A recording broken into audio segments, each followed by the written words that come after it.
قرآن قرآن قرآن آسان درس قرآن۔ الحمدللہ رب العالمین والصلاة والسلام علی سید المرسلین، اما بعد فاعوذ باللہ من الشیطان الرجیم، بسم اللہ الرحمن الرحیم۔ الصلاة والسلام علیک یا رسول اللہ وعلی آلک واصحابک یا حبیب اللہ، الصلاة والسلام علیک یا نبی اللہ وعلی آلک واصحابک یا نور اللہ۔ مدنی چینل کے ناظرین، پروگرام آپ دیکھ رہے ہیں آسان درس قرآن۔ اس پروگرام کے اندر قرآن مجید فرقان حمید کی آیات مبارکہ کی مختصر تشریح اور تفسیر کی جاتی ہے۔ اول تاخیر ہمارے ساتھ اس پروگرام میں آپ شامل رہیے۔ آج کا یہ درس قرآن سورۃ النساء کی آیت نمبر 32 سے اس کا آغاز کریں گے۔ اللہ پاک قرآن مجید فرقان حمید میں ارشاد فرماتا ہے، اور تم اس چیز کی تمنا نہ کرو جس سے اللہ نے تم میں ایک کو دوسرے پر فضیلت دی ہے۔ مردوں کے لیے ان کے اعمال سے حصہ ہے اور عورتوں کے لیے ان کے اعمال سے حصہ ہے، اور اللہ سے اس کا فضل مانگو، بے شک اللہ ہر شے کو جاننے والا ہے۔ یہ آیت مبارکہ ناظرین اکرام، جس میں اللہ پاک نے ارشاد فرمایا ہے کہ اس چیز کی تمنا نہ کرو جو اللہ نے تم میں سے بعض کو بعض پر فضیلت عطا فرمائی، اس چیز کی تم تمنا نہ کرو۔ کوئی ایسی نعمت ہے، کسی کو مال کے ذریعے فضیلت ملی، کسی کو حسن اور جمال کے ذریعے سے کسی دوسرے پر فضیلت اور فوقیت ملی، کسی کو علم سے نوازا گیا، کوئی شہرت سے نوازا گیا، یعنی ایسا بہت کم ہے کہ کوئی کہے کہ ہر ایک خوبی اس کے اندر موجود ہو۔ اگر 4 خوبیاں ہیں تو کچھ مائنس چیزیں بھی ہیں، وہ خوبیاں بعض اوقات آدمی دوسرے کے اندر دیکھتا ہے۔ اب اگر کوئی یہ تمنا کرے کہ بس اس کی بھی خوبی، اس کی بھی خوبی، یہ خوبی سب کچھ مجھے ہی مل جائے، تو فرمایا اس کی تمنا نہ کرو۔ جو اللہ پاک نے تم میں سے بعض کو بعض پر فضیلت دی ہے تو اس کی ایسی تمنا تم نہ کرو۔ اس میں دلوں کا سکون ہے، اس میں دلوں کا قرار ہے، ورنہ آدمی بے سکونی کی کیفیت میں رہے گا۔ مالدار شخص ہے لیکن خوبصورتی نہیں ہے، حسن و جمال نہیں ہے۔ اب اگر وہ شخص یہی تمنا اور اسی پریشانی میں رہے گا کہ میرے پاس یہ حسن نہیں ہے، خوبصورتی نہیں ہے، تو اس وجہ سے وہ اپنی اس مالداری والی نعمت سے بھی فائدہ نہیں اٹھا پائے گا اور الٹا وہ پریشان ہی رہے گا۔ اچھا، ایک وہ شخص ہے جس کو اللہ نے علم دیا ہے، حسن دیا ہے، کئی اور چیزیں ہیں، مال نہیں ہے، تو اب اگر اس وجہ سے وہ پریشانی کے اندر مبتلا ہوتا ہے تو وہ اپنی ان نعمتوں پر کما حقونہ شکر ادا کر پائے گا اور نہ ہی ان سے وہ فائدہ اٹھا پائے گا۔ تو دلوں کا سکون، قرار اسی میں ہے کہ جو اللہ نے دیا ہے ہم اس پر راضی ہوں اور رب تبارک و تعالیٰ کی نعمتوں کا ہم شکر ادا کریں۔ یہ نہ کریں کہ کسی اور کی نعمتیں ہمیں مل جائیں، ان سے ختم ہو جائیں، یہ مذموم اور بری تمنا ہے۔ اسی کو حسد کہا جاتا ہے کہ آدمی کسی دوسرے کی نعمت کے بارے میں یہ کہے کہ وہ اس سے چھن جائے اور وہ مجھے نعمت مل جائے، یا کم از کم اس سے چھن جائے، اس سے یہ نعمت ختم ہو جائے۔ ہاں، یہ ضرور کر سکتے ہیں کہ آپ یہ تمنا کریں کہ اللہ پاک یہ نعمت اس کے پاس ہی رکھے، وہ ہی اس سے فائدہ اٹھائے، لیکن رب کے خزانوں میں کمی نہیں ہے، اللہ مجھے بھی عطا فرمائے۔ یہ مذموم نہیں ہے، یہ برا نہیں ہے، یہ تمنا کی جا سکتی ہے۔ وہ تمنا بہت بری ہے کہ سامنے والوں کی نعمتیں چھن جائیں اور وہ نعمتیں ہمیں مل جائیں، یا یہ تمنا رکھنا کہ یہ نعمت اس سے چھن جائے، اس سے یہ نعمت ختم ہو جائے۔ یہ اللہ پاک کی تقسیم ہے، ہمیں اللہ پاک کی تقسیم پر ہمیشہ راضی رہنا چاہیے۔ اس میں یہ بھی ارشاد فرمایا گیا ہے، لِلرِّجَالِ نَصِيبٌ مِّمَّا اكْتَسَبُوا وَلِلنِّسَاءِ نَصِيبٌ مِّمَّا اكْتَسَبْنَ۔ مردوں کے لیے ان کے اعمال سے حصہ ہے اور عورتوں کے لیے ان کے اعمال سے حصہ ہے۔ آیت مبارکہ کے اندر اس کا ایک پس منظر شان نزول بھی بیان کیا گیا۔ کچھ مردوں نے کہا کہ جب ہمیں دنیا میں وراثت کا ڈبل حصہ ہے تو آخرت میں ہمیں ثواب کا بھی ڈبل حصہ ہوگا۔ عورتوں نے پھر ان کو جواباً کہا، اگر یہ دگنا ہے تو اس کا مطلب ہے کہ ہمیں وراثت میں آدھا ہے تو ہمیں عذاب کا معاملہ ہے تو اس میں بھی پھر ہمیں سزا بھی آدھی ہوگی۔ تو آیت مبارکہ میں یہ فرما دیا گیا کہ بھئی یہ تو اللہ رب العالمین کا فیصلہ اور وہ عین حکمت کے تحت ہے، لہذا اس کے اوپر کسی طرح کی اس تقسیم پر، اس وراثت کی تقسیم پر یہ کسی طرح کوئی کسی کو اعتراض نہیں ہونا چاہیے۔ مردوں کے لیے وہ ہے جو ان کی کمائی ہے، ان کی کمائی میں سے حصہ ہے، اور مراد اعمال کے اعتبار سے، مرد جو اعمال لے کے آئیں گے ان کو ان کے اعتبار سے وہ حصہ ملے گا، عورتیں جو اعمال کریں گی ان کو اس اعتبار سے ہوگا۔ لہذا مرد وہ نیک اعمال سے اپنے آپ کو مستغنی اور سمجھ لے کہ بے نیاز ہوں، یہ بالکل ٹھیک نہیں۔ اسی طرح عورتیں بھی، تو آخرت کا جو معاملہ ہے تو اس میں جس کی زیادہ نیکیاں ہوں، جو تقوی پرہیزگاری والا ہو، چاہے وہ مرد ہوں یا عورتیں، تو اس کے اعتبار سے اللہ پاک انہیں درجات عطا فرمائے گا۔ تو جب اعمال کی بات ہوئی تو ساتھ ہی یہ ارشاد فرما دیا وَاسْأَلُوا اللَّهَ مِن فَضْلِهِ إِنَّ اللَّهَ كَانَ بِكُلِّ شَيْءٍ عَلِيمًا، اور فرمایا اللہ سے اس کے فضل کا سوال کرو، اللہ سے اس کے فضل کا، یعنی کوئی یہ گمان نہ کر لے کہ میرے اعمال بہت اچھے اور بہت زیادہ ہیں، بس میں تو جنتی ہو گیا، میں تو پکا جنتی ہوں، کنفرم جنتی ہوں۔ اعمال جتنے ہی اچھے کیوں نہ ہو، جنت اللہ کے فضل اور رحمت سے نصیب ہوگی۔ تو اللہ سے اللہ کا فضل مانگتے رہو۔ رب تعالیٰ کو یہ بہت پسند آتا ہے کہ بندہ اس سے مانگتا ہے، بندہ اس سے سوال کرتا ہے۔ تو ہم بھی اللہ سے اللہ کا فضل مانگتے رہیں کہ اللہ اپنا فضل ہم سب کو عطا فرما۔ اگلی آیت میں اللہ پاک ارشاد فرماتا ہے اور ماں باپ اور رشتہ دار جو کچھ مال چھوڑیں ہم نے سب کے لیے اس مال میں مستحق بنا دیے، یعنی جن کا حق بنتا ہے وہ بنا دیے، اور جن سے تمہارا معاہدہ ہو چکا ہے انہیں ان کا حصہ دو، بے شک اللہ ہر شے پر گواہ ہے۔ یہ آیت مبارکہ جس میں بیان فرما دیا کہ جو ورثہ ہیں یعنی ماں باپ ہیں یا قرابت کے رشتہ دار ہیں، ان کے سب کے اللہ پاک نے حق بیان فرما دیے گئے۔ یہاں پر یہ جو فرمایا گیا وَالَّذِينَ عَقَدَتْ أَيْمَانُكُمْ فَآتُوهُمْ نَصِيبَهُمْ، اور جن سے تمہارا یہ معاہدہ ہوا تو ان کو تم ان کا حصہ دو، بے شک اللہ ہر شے پر وہ گواہ ہے۔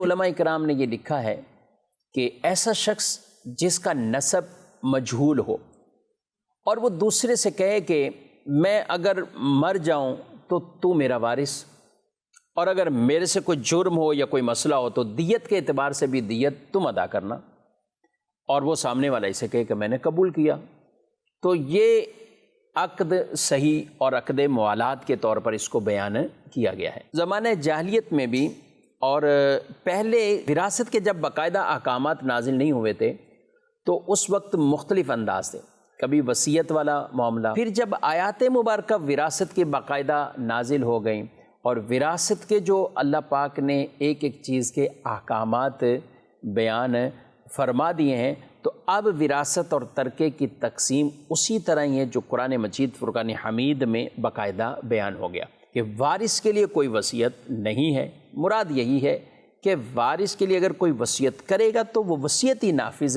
نہیں ہوگی، البتہ اگر دیگر ورثہ وہ بھی سارے بالغ ہوں تو بالکل پھر ان کے حق میں وہ وصیت نافذ ہو جائے گی، جبکہ بالغ ورثہ وہ اسے اجازت دیتے ہوں۔ تو جو احکامات اللہ نے قرآن پاک میں بیان کر دیے تو پھر انہی کے مطابق ہی اب وراثت کی تقسیم ہوگی۔ قرآن مجید فرقان حمید میں باقاعدہ آیات میراث جب نازل ہوئی تو آیات میراث کے بھی احکامات، اچھا میراث کے جب احکامات نازل ہوئے تو وصیت کے احکامات میں کئی اعتبار سے جو پہلے رائج تھا وہ ختم ہوا، اور کس کس کے لیے وصیت ہو سکتی اور وصیت کیسے نافذ کی جائے گی، کتنے مال میں کی جائے گی، اس کے احکامات بیان کر دیے گئے۔ تو بہرحال یہ پوری ڈیٹیل اور تفصیل ہے۔ اس آیت مبارکہ میں عقد موالات کو بیان کیا گیا ہے، اور وہ عقد یہی کہ مجہول النسب کوئی شخص دوسرے کے ساتھ یہ معاہدہ اور عقد کرتا ہے کہ میرے دنیا کے اندر کسی جرموں کے جو دیت یا کوئی اور چیز لازم آئے تو اس کا وہ ذمہ دار اس کو قرار دے، اور مرنے کے بعد اس کو وارث کے طور پر کہ میری مال کے وارث تم ہو، اور وہ سامنے والا اس کو قبول کرتا ہے، تو یہ عقد موالات کہلاتا ہے، اور یہ باقاعدہ درست اور صحیح عقد کہلاتا ہے۔ ہاں البتہ اس کی شرائط کتب کے اندر باقاعدہ بیان کی گئی ہیں جن کی ڈیٹیل وہاں پر موجود ہے۔ اگلی آیت مبارکہ میں اللہ پاک ارشاد فرماتا ہے الرجال قوامون علی النساء بما فضل اللہ بعضهم علی بعض وبما انفقوا من اموالهم فالصالحات قانتات حافظات للغیب بما حفظ اللہ۔ ارشاد فرمایا مرد عورتوں پر نگہبان ہیں اس وجہ سے کہ اللہ نے ان میں ایک کو دوسرے پر فضیلت دی ہے، اور اس وجہ سے کہ مرد عورتوں پر اپنا مال خرچ کرتے ہیں۔ تو نیک عورتیں شوہروں کی اطاعت کرنے والی اور ان کی عدم موجودگی میں اللہ کی توفیق سے حفاظت کرنے والی ہوتی ہیں۔ واللاتی تخافون نشوزہن فعظوہن واہجروہن فی المضاجع واضربوہن فإن اطعنکم فلا تبغوا علیہن سبیلا ان اللہ کان علیٰ کبیرا۔ اور جن عورتوں کی نافرمانی کا تمہیں اندیشہ ہو تو انہیں سمجھاؤ، اور نہ سمجھنے کی صورت میں کیا؟ ان سے اپنے بستر الگ کر لو، اور پھر بھی نہ سمجھنے پر اگلا جو حکم ارشاد فرمایا انہیں مارو۔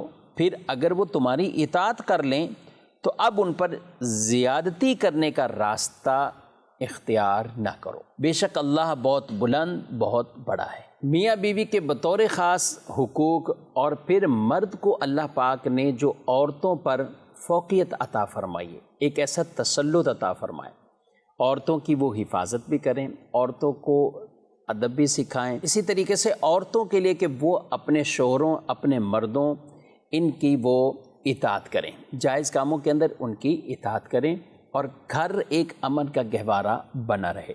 تو سب سے پہلے تو اللہ پاک نے ارشاد فرمایا الرجال قوامون علی النساء، کہ مرد عورتوں کے نگہبان ہیں، ان کو ان پر ایک تسلط حکمرانی اس طرح کی حاصل ہے کہ یوں کہہ لیں کہ عورتیں رعایا اور مرد بادشاہ۔ تو مردوں کو ایک ترجیح دی، اور یہ ترجیح اور فوقیت جو دی ہے یہ عین حکمت کے مطابق ہے، یہ عین حکمت کے مطابق ہے، یہ کوئی عورتوں کے ساتھ ناانصافی نہیں ہے، یہ کوئی ظلم نہیں ہے، یہ اللہ پاک کی طرف سے مردوں کو ایک فضیلت عطا فرمائی، اور اس کی پہلی وجہ یہ ارشاد فرما دی بما فضل اللہ بعضهم علی بعض، کہ مرد کو عورت پر فضیلت دی ہے، مرد کو عورت پر اللہ پاک نے یہ فضیلت دی ہے۔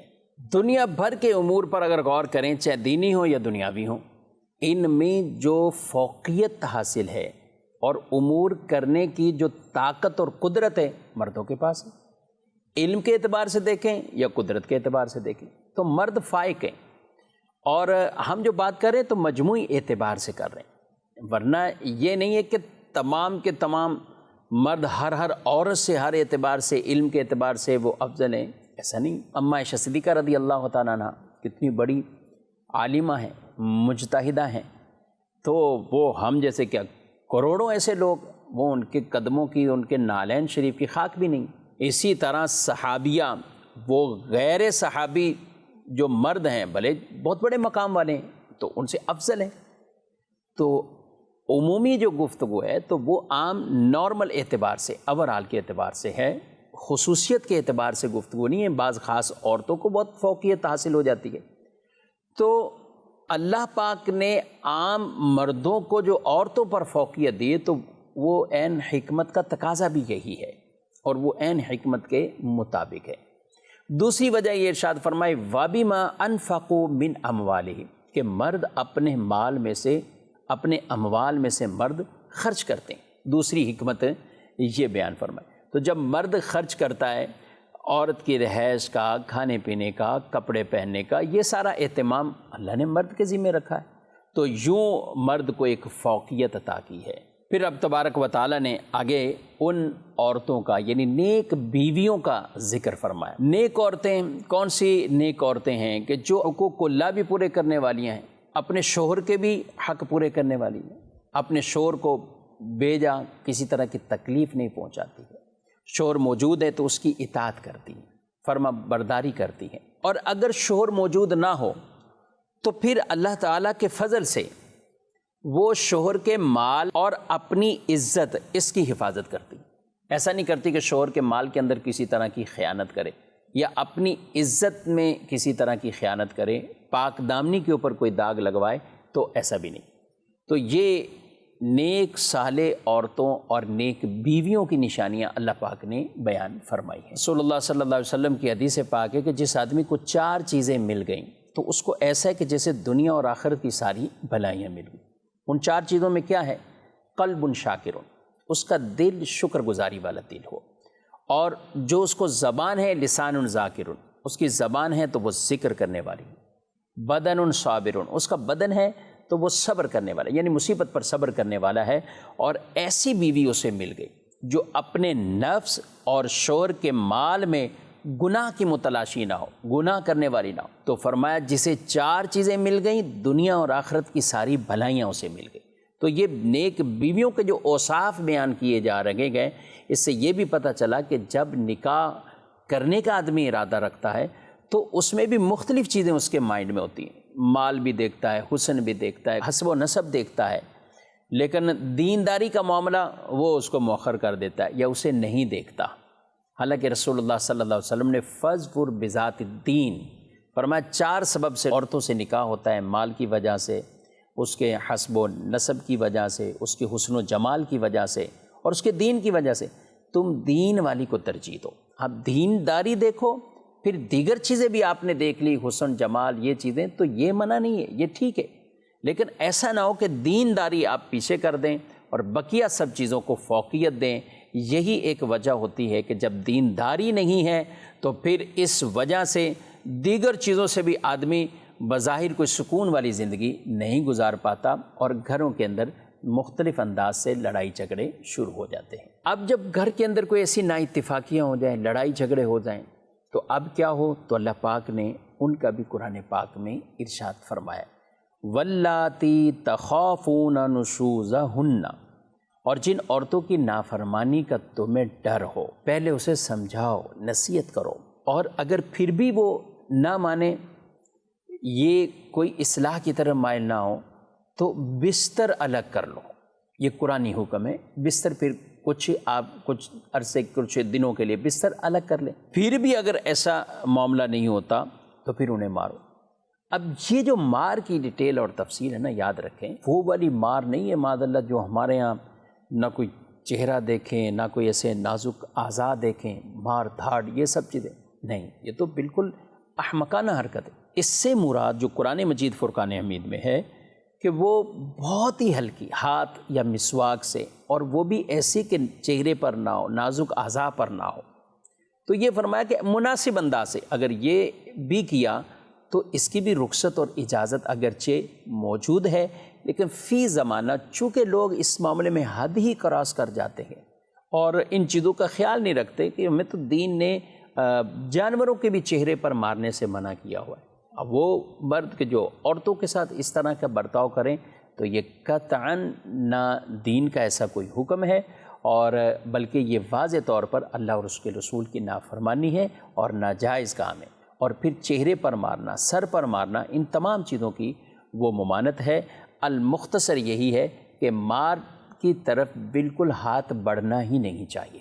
تو یہ 2 پہل بطور خاص اچھے انداز سے سمجھانا وہ بڑا فائدہ دیتا ہے۔ ایک چیز بری لگے تو ساری بری نہیں کہنی چاہیے، 10 اچھائیاں بھی ہوں گی، ان کی طرف نظر کرو۔ رسول اللہ صلی اللہ علیہ وسلم نے مردوں سے فرمایا کہ تم میں سے بہترین وہ ہیں جو اپنی بیوی کے ساتھ اچھے ہیں، اور میں بھی تم میں سے سب سے بہتر ہوں کہ میں اپنے اہل کے ساتھ اچھا ہوں۔ رسول اللہ صلی اللہ علیہ وسلم نے مردوں سے خطبہ دیتے ہوئے ارشاد فرمایا، میں تمہیں عورتوں کے بارے میں وصیت کرتا ہوں، کس چیز کی؟ بھلائی کی، عورتوں کے ساتھ بھلائی کرو، اور عورتوں سے فرمایا اپنے شوہروں کی اطاعت کریں، کری رکھنا ہے، نہ اس کو طلاق دے کر فارغ کرتے ہیں، نہ اپنے گھر بلاتے ہیں، ہم ساری زندگی یہ سزا دیں گے۔ ایسے شوہر گناہگار ہیں، اللہ کے بھی نافرمان ہیں، رسول اللہ صلی اللہ علیہ وسلم کے بھی نافرمان ہیں۔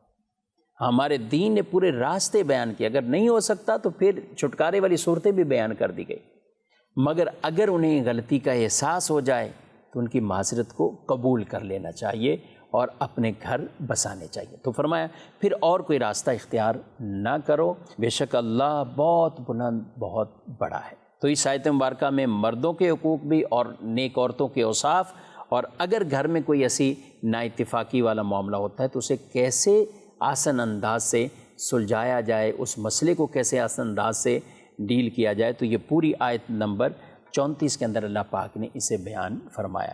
اب اگر واقعی کہ ایسا ہوا کہ آپس میں ہی جدائیاں ہونے لگ رہی ہیں، وہ میکے چلی گئی ہے، شوہر ادھر ہے، تو اب کون کردار ادا کریں؟ ایسے کون سے افراد بیچ میں آئیں؟ اللہ پاک نے اگلی آیت مبارکہ میں یہ بھی قرآن پاک میں ارشاد فرمایا ہے۔ ارشاد فرمایا وَإِنْ خِفْتُمْ شِقَاقَ بَيْنِهِمَا فَابْعَثُوا حَكَمًا مِّنْ أَهْلِهِ وَحَكَمًا مِّنْ أَهْلِهَا إِنْ يُرِيدَا إِصْلَاحًا يُوَفِّقِ اللَّهُ بَيْنَهُمَا إِنَّ اللَّهَ كَانَ عَلِيمًا خَبِيرًا۔ اور اگر تم کو میاں بیوی کے جھگڑے کا خوف ہو تو ایک منصف مرد کے گھر والوں کی طرف سے بھیجو اور ایک منصف عورت کے گھر والوں کی طرف سے بھیجو۔ یہ دونوں اگر صلح کرانا چاہیں گے تو اللہ ان کے درمیان اتفاق پیدا فرما دے گا، بے شک اللہ خوب جاننے والا خبردار ہے۔ اب اس آیت مبارکہ میں فرما دیا گیا کہ فیملی والے اب کردار ادا کریں۔ پہلے والے مراحل ہو گئے پورے کہ عورت کو سمجھا بھی لیا ہے، بستر بھی جدا کر لیا تھا، مختلف انداز سے بھی سمجھا لیا، وہ نہیں سمجھ رہی، تو اب مرد طلاق دینے میں جلدی نہ کرے، نہ عورت کہے کہ میں نے خلا لینی ہے اور میں نے اسے چھٹکارا حاصل کرنا ہے۔ فرمایا کہ اب اس کے فیملی کے افراد، اس کے خاندان کے افراد، کچھ قریبی رشتہ دار مرد کی طرف سے ہوں، کچھ عورت کی طرف سے، اب یہ بیٹھے، لیکن یہ جو افراد بیٹھ رہے ہیں ان کی نیت ستھری اچھی ہو کہ ہم نے صلح کروانی ہے، ان کا گھر بسانا ہے، کیونکہ بعض اوقات ایسا ہوتا ہے کہ جو صلح کروانے کے لیے آگے بڑھ رہا ہے اس کے ہی اپنے ارادے ہی ایسے ہی نہیں ہیں، وہاں آگ کم بھڑک رہی ہے، یہ آگ مزید لگانے کے لیے، تو پھر صلح پیدا نہیں ہوگی، پھر ان میں موافقت نہیں ہوگی، توفیق نہیں ہوگی، اتفاق نہیں ہوگا۔ تو ان کی نیت اچھی ہو کہ ہم نے ان کا گھر بسانا ہے اور صلح کروانی۔ اب جب یہ مناسب انداز سے آپس میں ان کی صلح کروائیں گے اور جو بھی معاملات ہیں ان کو آسن انداز سے سلجھانے کی کوشش کریں گے تو اللہ پاک بھی ان کے درمیان اتفاق پیدا فرمائے۔ تو یہ حتی المقدور یہ خاندان کے لوگوں والوں کو یہ کردار ادا کرنا چاہیے، یہ نہیں کہ بس جب بھی کبھی ایسا معاملہ ہو، مرد کے مزاج کے خلاف بات عورت نے کی تو یہ کہے کہ اس کو طلاق دے کے فوراً فارغ کر دوں، عورت اگر مرد سے اپنے حساب سے کوئی خلاف مزاج بات پا رہی ہے تو وہ کہے کہ بس میں نے خلا لینا ہے اور میں نے طلاق لینی، یہ انداز بالکل نہیں ہونا چاہیے۔ رسول اللہ صلی اللہ علیہ وسلم کی جو حدیثیں ہیں طلاق کے حوالے سے بلا وجہ جو طلاق دی جاتی ہے اللہ کو سخت ناپسند ہے یہ طلاق، اور یہ بھی رسول اللہ صلی اللہ علیہ وسلم نے ان عورتوں کے حوالے سے فرمایا کہ بغیر کسی سبب اور وجہ کے جو عورت شوہر سے طلاق کا تقاضا کرے جنت کی خوشبو بھی اس پر حرام۔ یہ ہمیں سمجھایا گیا، مردوں کو بھی اور عورتوں کو بھی، خاندان کے لوگوں کو بھی یہ سمجھنا چاہیے، کیونکہ جو بغیر کسی وجہ کے طلاق پر ابھارنے والے ہیں وہ حقیقتاً شیطان کے چیلے ہیں، شیطان کے بھائی ہیں، اور جو صلح کی طرف لانے والے ہیں تو وہ کامل مومن ہیں کہ جن کے اندر اللہ نے یہ خوبصورت وصف رکھا ہے کہ لوگوں کے رشتے کاٹ نہیں رہے بلکہ رشتوں کو جوڑنے والے ہیں۔ اگلی آیت مبارکہ میں اللہ پاک نے ارشاد فرمایا وَاعْبُدُوا اللَّهَ وَلَا تُشْرِكُوا بِهِ شَيْئًا وَبِالْوَالِدَيْنِ إِحْسَانًا وَبِذِي الْقُرْبَى وَالْيَتَامَى وَالْمَسَاكِينِ وَالْجَارِ ذِي الْقُرْبَى وَالْجَارِ الْجُنُبِ وَالصَّاحِبِ بِالْجَنبِ وَابْنِ السَّبِيلِ وَمَا مَلَكَتْ أَيْمَانُكُمْ ان اللہ لا یحب من کان مختالا فخورا۔ اور اللہ کی عبادت کرو اور اس کے ساتھ کسی کو شریک نہ ٹھہراؤ، اور ماں باپ سے اچھا سلوک کرو، اور رشتہ داروں اور یتیموں اور محتاجوں اور قریب کے پڑوسی اور دور کے پڑوسی اور پاس بیٹھنے والے ساتھی اور مسافر اور اپنے غلام لونڈیوں ان کے ساتھ اچھا سلوک کرو، بے شک اللہ ایسے شخص کو پسند نہیں کرتا جو متکبر فخر کرنے والا ہو، تکبر کرنے والا ہو، فخر کرنے والا ہو، اللہ اسے پسند نہیں فرماتا۔ یہ آیت مبارکہ ہے جس میں اللہ پاک نے اپنے بھی حقوق بیان کیے، بندوں کو بھی حقوق بیان کیے۔ رب تبارک و تعالی یعنی جسے حق اللہ کہا جائے، حقوق اللہ میں سے سب سے پہلا اور بنیادی حق مخلوق پر، لوگوں پر یہ ہے کہ اللہ کے ساتھ کسی کو شریک نہ ٹھہرائیں۔ رب تبارک و تعالیٰ کے ساتھ کسی اور کی عبادت کرنا شرک کہلاتا ہے۔ شرک اللہ کو سخت ناپسند ہے۔ ان اللہ لا یغفر ان یشرک بہ ویغفر ما دون ذلک لمن یشاء، بے شک اللہ شرک معاف نہیں کرے گا اور شرک کے علاوہ جو چاہے وہ معاف فرما دے گا، لیکن شرک معاف نہیں فرمائے گا۔ شرک اللہ کی ذات اور صفات میں اللہ جیسا ہی کسی اور کو ٹھہرانا، اللہ جیسا ہی کسی اور کو ماننا، یہ شرک کہلاتا ہے۔ فرمایا اللہ کی عبادت کرو، اللہ کے ساتھ عبادت میں کسی کو بھی شریک نہ ٹھہراؤ۔ تو صرف اللہ کی عبادت کی جائے، اللہ جیسا کسی اور کو یعنی غیر خدا کو ماننا جاننا، یہ شرک اور کفر ہے۔ رب تعالی واحد ہے، یکتا ہے، اللہ ایک ہے، بے نیاز ہے، نہ پیدا ہوا نہ اس کی کوئی اولادیں ہیں اور نہ اس کی کوئی برابری کا ہے۔ ساری مخلوق اللہ کی بارگاہ کی محتاج ہے، رب تعالیٰ کسی کا محتاج نہیں ہے۔ ہمیں یہی عقیدہ اللہ کی توحید اور اللہ کی ذات کے حوالے سے رکھنا ہے۔ آگے کچھ حقوق العباد بھی بیان کیے، تو حقوق العباد اور حسن سلوک کی جب بات آتی ہے تو رب تبارک و تعالیٰ نے سب سے پہلے والدین سے متعلق ارشاد فرمایا ہے، وَبِالْوَالِدَيْنِ إِحْسَانًا، اپنے والدین کے ساتھ حسن سلوک کرنا۔ اور یہ ایک نہیں کئی مقامات پر انشکر لی وَلِوَالِدَيْکَ، فرمایا میرے شکر گزار بن جاؤ اور اپنے ماں باپ کے شکر گزار بن جاؤ۔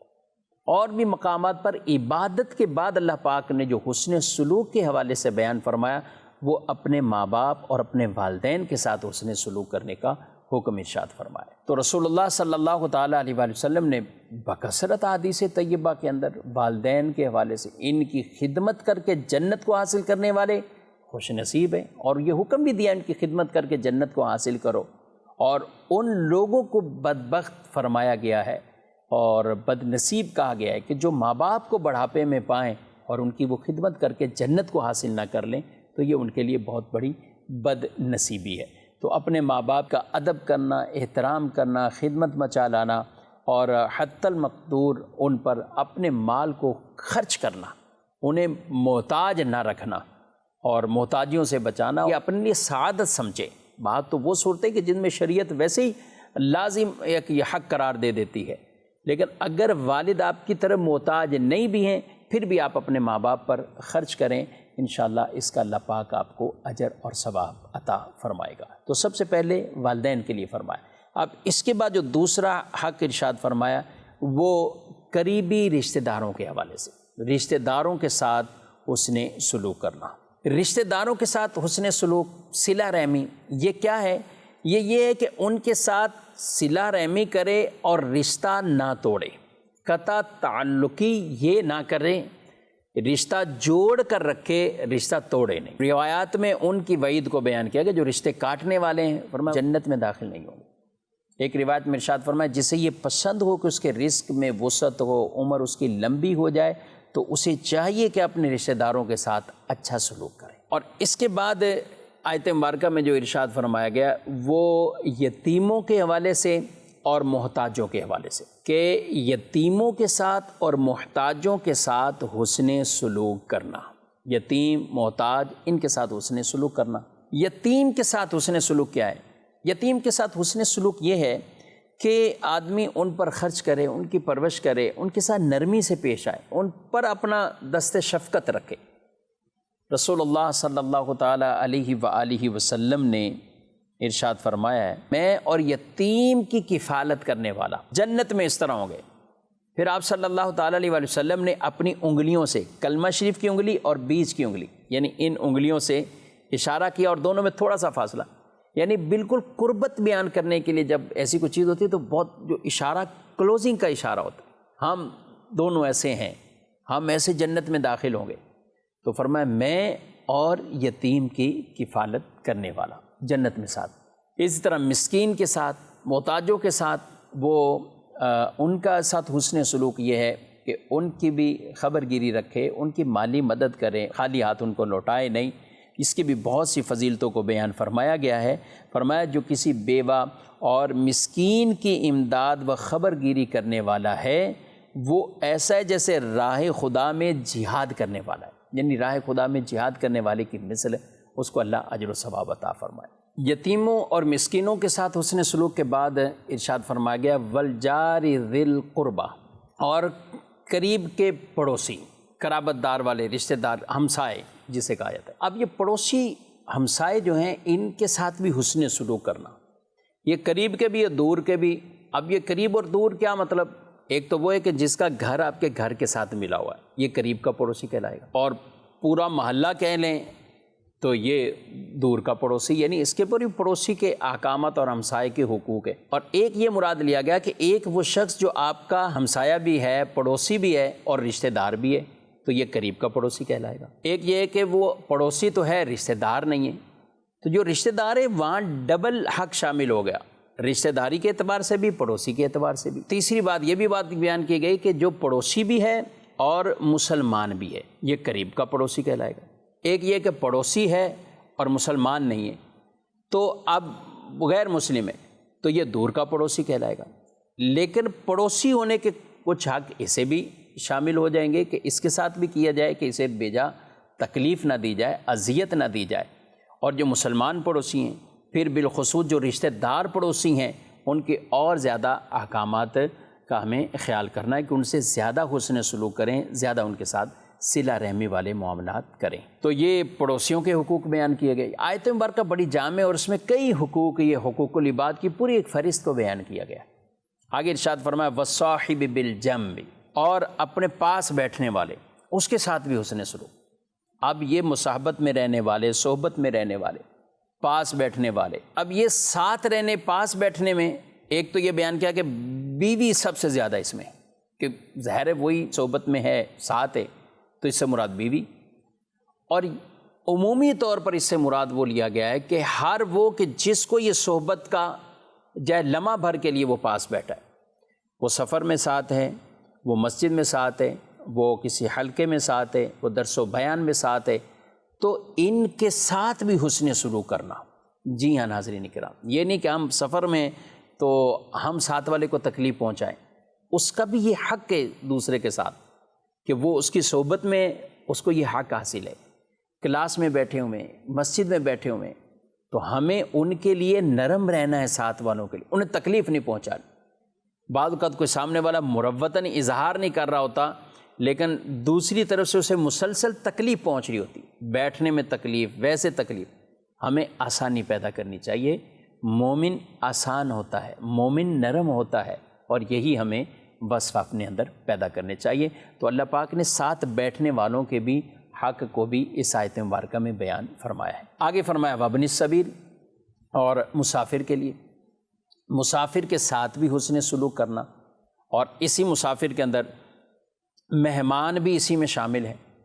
اور نبی کریم صلی اللہ تعالیٰ علیہ وآلہ وسلم نے تو ارشاد فرمایا جو اللہ تعالیٰ اور آخرت کے دن پر ایمان رکھتا ہے وہ مہمان کا اکرام کرے، وہ مہمان کی عزت بجا لائے۔ تو اپنے مہمانوں کے ساتھ بھی یہ اچھا برتاؤ کرنا، اور مسافروں کے ساتھ بھی حسن سلوک کرنا، ان کی مدد کرنا، ان کو کوئی راستہ بتا دینا، یہ ساری چیزیں بھی یہ نیکی کے کام ہیں۔ جی ہاں ناظرین کرام، یہ بھی نیکی کے کام ہیں۔ ہم ان مسافروں کا خیال رکھیں، اور کئی اعتبار سے جہاں مالی طور پر بھی ان کی مدد کرنا بنتی ہو اور ایسی ضرورت ہو تو وہاں پر مالی طور پر بھی ان کی مدد کی جائے۔ یہ مسافروں کے حقوق بیان کیے گئے ہیں۔ اس کے بعد پھر کچھ لونڈی اور غلاموں کے حوالے سے، آج کے زمانے میں تو اس طرح کے نہیں ہیں، لیکن اس زمانے میں یہ تھے، تو ان کے بھی حقوق بیان کیے گئے حسن سلوک کے اعتبار سے، کہ ان کے ساتھ کام لو تو اتنا لو کہ جتنی ان کو طاقت ہو، تکلیف سے زائد ان پر کام نہ ڈالو، سخت کلامی ان کے ساتھ نہ کرو، بقدر ضرورت ان کو کھانے پینے یہ چیزیں مہیا کرو، لباس انہیں مہیا کرو۔ نبی پاک صلی اللہ علیہ وسلم نے اس کے روایات میں باقاعدہ بیان فرمایا، اور فرمایا اگر کبھی مشقت والا کام بھی ہے تو پھر خود بھی اس کے ساتھ شامل ہو جاؤ۔ تو آج کے بھی دور کے اعتبار سے اگر اس سے ہٹ کر عام ملازمین کے اعتبار سے دیکھا جائے، گھریلو ملازمین کے اعتبار سے دیکھیں، یا گھر کے اندر جو کام کاج کرنے والی ماسیاں ہیں ان کے اعتبار سے دیکھیں، تو خواتین کو بھی چاہیے کہ ان پر اتنا بوجھ نہ رکھے جو ان کی طاقت سے ہٹ کر، ہاں کبھی ایسا ہے تو پھر خود بھی ساتھ اس کام میں کچھ شریک ہو جائیں۔ اسی طرح ان کے ساتھ بھی حسن سلوک کریں، اچھا برتاؤ کریں، اور ان کی بھی خیر خواہی کرتے رہیں۔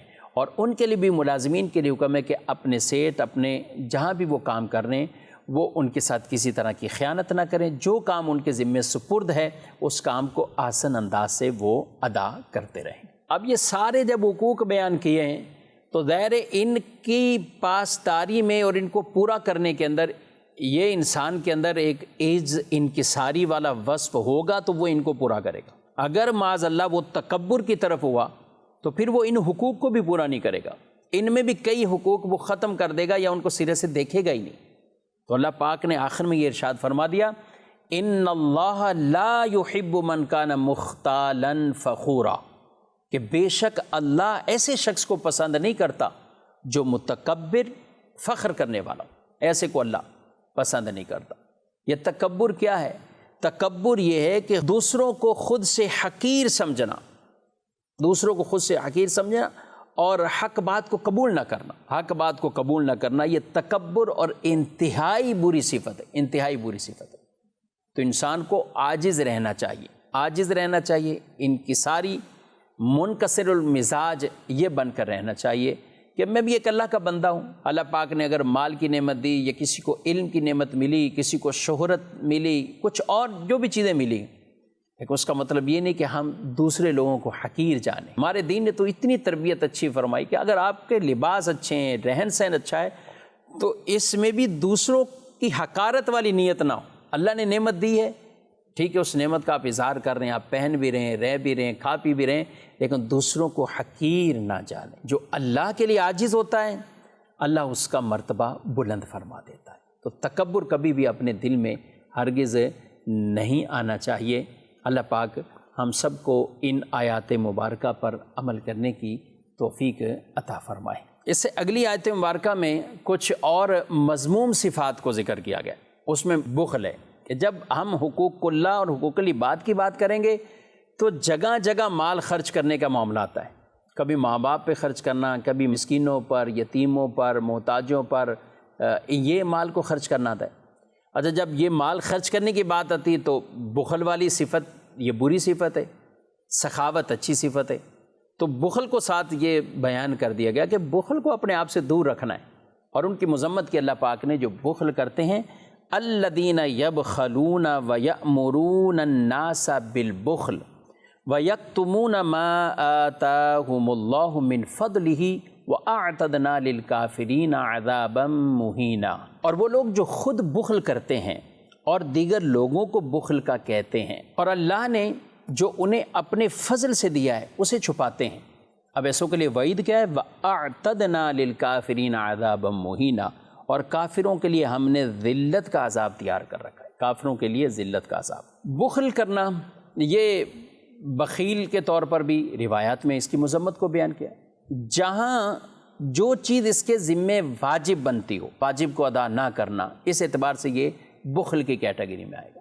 جہاں شریعت کہتی ہے اسے خرچ کرو، چاہے وہ زکوٰۃ ہے، صدقات فطر ہیں، یا دیگر ایسے خرچے ہیں جہاں شریعت نے ذمے پر واجب کی، وہ واجب ادا نہ کرنا یہ بخل کہلاتا ہے۔ اور یہ بھی بیان کیا گیا بخل یہ ہے کہ خود کھائے دوسروں کو نہ کھلائے، اور ایک اور اس سے بڑا وہ مذموم درجہ ہے، وہ کیا ہے؟ نہ خود کھائے نہ دوسرے کو کھلائے، نہ خود کھائے نہ دوسرے کو کھلائے۔ اور سخا یہ ہے، سخا یہ ہے خود بھی کھائے دوسروں کو بھی کھلائے۔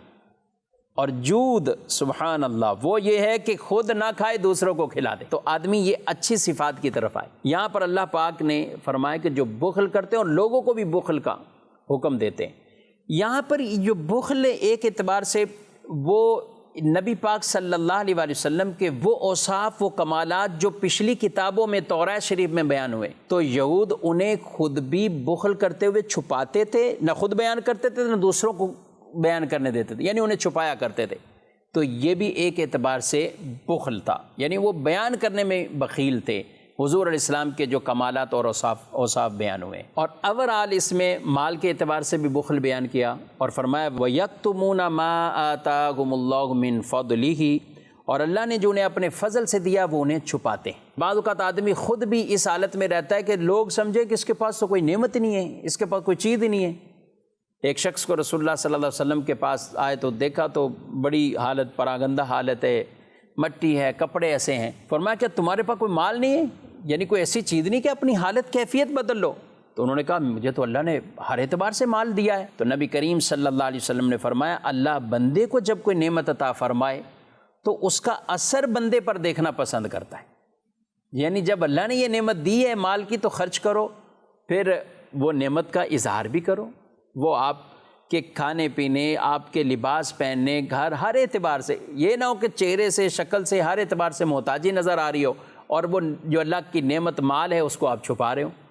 تو اس لیے نہ اپنے اوپر خرچ کرنے میں بخل کریں، نہ اپنے اعزا اقربا اور بالخصوص قرابت کے رشتہ دار، اور ان سے بڑھ کر سب سے بڑھ کر مقدم جو والدین ہیں، پھر اپنے بیوی بچے، ان کے اوپر بھی خرچ کرنے میں کسی طرح کا بھی بخل اختیار نہیں کرنا چاہیے۔ ناظرین کرام، چند آیات مبارکہ کا درس آج ہم نے سماعت کیا ہے۔ اللہ پاک ہم سب کو قرآن مجید فرقان حمید کی ہر آیت کو درست سمجھنے کی بھی توفیق عطا فرمائے اور ان پر عمل پیرا ہونے کی بھی توفیق عطا فرمائے۔ آمین بجاہ نبی الامین صلی اللہ علیہ وآلہ وسلم۔ قرآن قرآن قرآن آسان درس قرآن